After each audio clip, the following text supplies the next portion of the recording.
if any, conversation did you have with Anthony about your intentions at quarterback? Maybe you haven't had that yet. I don't No, know, but- we've had okay. good, we've had good conversation. Anthony's accepted all of it. Like, he understands there needs to be some growth and there's work. That's the one thing I'm really proud of him about. Like, there's no deferring or, defensiveness. It's like, I know I got to go to work. I think understanding the enormity of who the quarterback is, and what the value of that position is. I think I don't want to say naive when he first came into the league, but there's a little naivety. But here's what I know. Look, he is, and I think you saw spurts of it. He is really competitive. And I think for a 6-game stretch there, we saw some really special stuff out of him. Now we just got to get consistent. He's a really good dude. He cares, and I think he'll put the work in. So it'll be fun to watch as we move through this. I know we all want Superman every week and every day, and but his background when he came in the league and when we took him, it is what it is. So we got to work through that. And just to be clear about what you said up there, I mean, if you sign a quarterback, he comes in, and you're going to consider that best man wins, right? Yeah. And I mean, it's a big Yes. boy league, so it's fine. But Yes. that's what you're saying, correct? That's right? correct. Given correct. how important the quarterback run game has been to Shane over the years, do you have to get that? Not necessarily. Gardner, I would not tell you Gardner was exactly the most fleet of foot when it came to, I think he had great escapability, but a totally different. Here's what I would tell you about the offensive staff. They can shape it to whatever we need to do offensively, which most good offensive coaches can do. He will shape it to whatever we, end up having at the quarterback position. It's not like the threat of Anthony or any running quarterback for that matter. It creates an extra dimension that you have to deal with defensively. Chris, I know you talked about free agency and maybe wanting to dip your foot in a little bit more. Is there any way to anticipate what might be out there? I know it's early. Yeah, I mean, look, we got to get through this week and then next week who gets tagged, who's actually going to be on the market, and then they got to want to come to you. The money has to be, there's a lot of factors that come into it.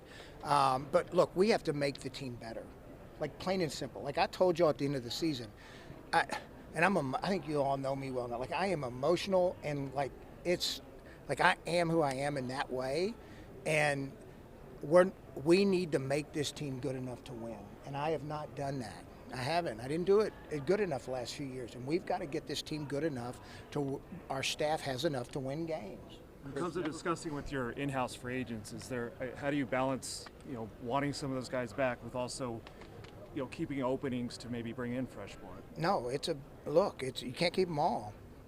You can't. I mean, there's only so much of the pie you can have. So we've got to we've had meetings. We'll have more even after the combine about, okay, here's what we want to do. We've had a pretty good idea of it. Here are the guys internally we'd like to have back, and then, here are the free agents we're going to target. And we'll see how the puzzle fits. I mean, Bloom will have his work. We'll have some work to do. Chris, you said fundamentally up there with Anthony. What specifically, fundamentally, do you focus? He's the one thing all the geniuses out there poke every hole. I think he's a natural. I've said this from the get-go. I think he's a natural thrower. I do. And I think sometimes I think the more passes he throws especially with his feet, making sure he gets his feet right, making sure he can layer throws, all that stuff needs work, and I think he knows that. But I mean, when he does it right, it's a beautiful thing. Now it's just being able to do it right, down after down after down. How do the injuries factor into just Anthony in general? Do you change anything, or do you hope he stays healthy, or how do you approach it? I don't think you can change, what he's really good at. I mean, he is, and I don't think you can change that. And look, he's had some bad luck with it, and it's part of the game. It is. I guess what's the line between bad luck and injury prone?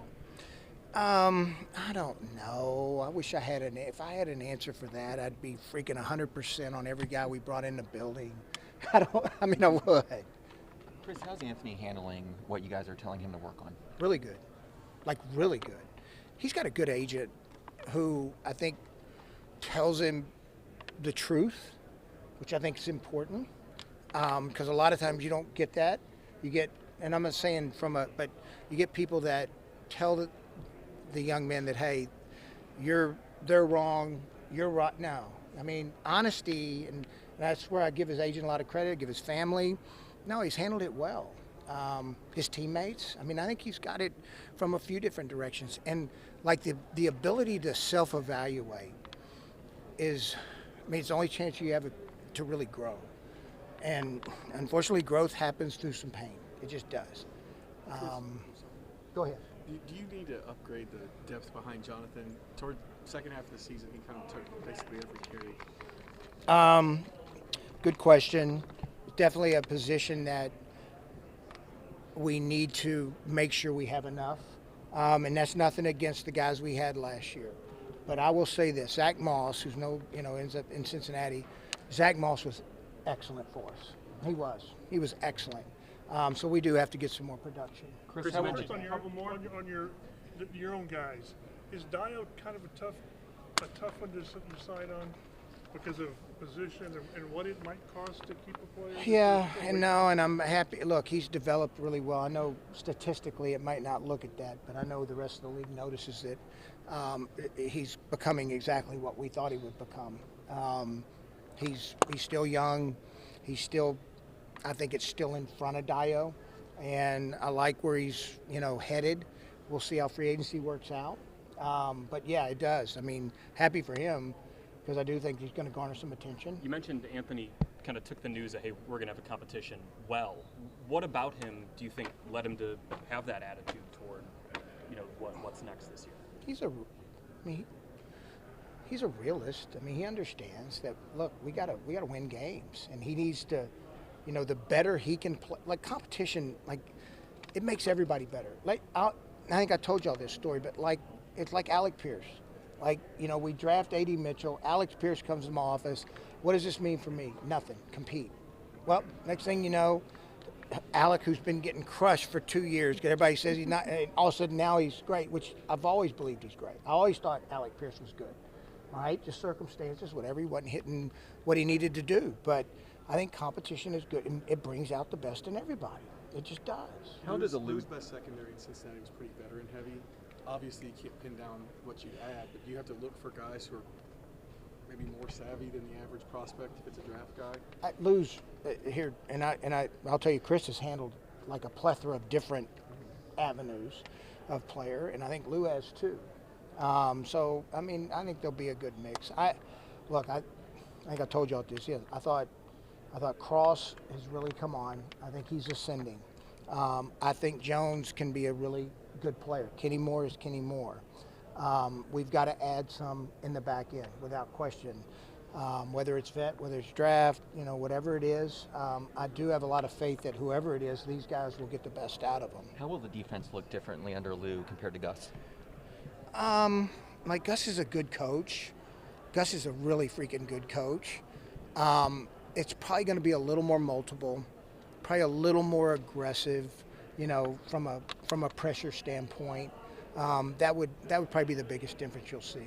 How would you evaluate your tight end room? Well, we like the guys we have. We have work to do. All right. We think Old Tree's really come on. He did a really good job for us. We need to really find out what Mallory can be. He's had some flashes, but there's been some depth in there in terms of kind of similar guys like Granson, who was really good for us and was really good on teams. So getting active to game day is not always an easy thing, but it's one we got to do some work.